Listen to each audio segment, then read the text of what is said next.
Hydrograph is a fancy term for how much water is flowing down the river, and when is most of it coming and when's less, and how has that changed over time due to all the alterations on the landscape. What we're seeing now is we're seeing much more water making it to the Minnesota River, and I don't think anyone can argue that because everything is so heavily drained. The question is, when is most of it getting there? Well, it's kind of like a house. Go to your house and fill all your sinks up with water. That's a big rain event, and pull the corks and everything at once. What's going to happen? It's all going to make it to your main in a hurry. Okay? Now, go up to your sinks and put a filter in every one of them, pull the corks in every one, and see what happens. That's a wetland you've just created that's got to infiltrate water into the system.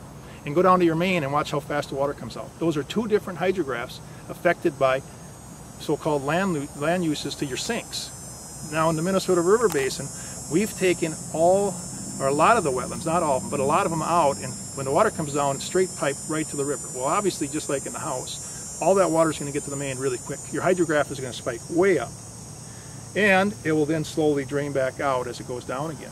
Historically, you would have seen in a big rain event, the hydrograph go up, not nearly as high. A lot of the water would have never even made it to the river. It would have infiltrated, it would have stayed on the landscape, it would have stayed in wetlands, and then the hydrograph would have came down slower, but it would stay higher actually later in the summer. So we see these tremendous spikes now in our hydrographs following rain events. But then during dry periods, because everything is so well drained, we see the river at a very low level. So it's this tremendous fluctuation.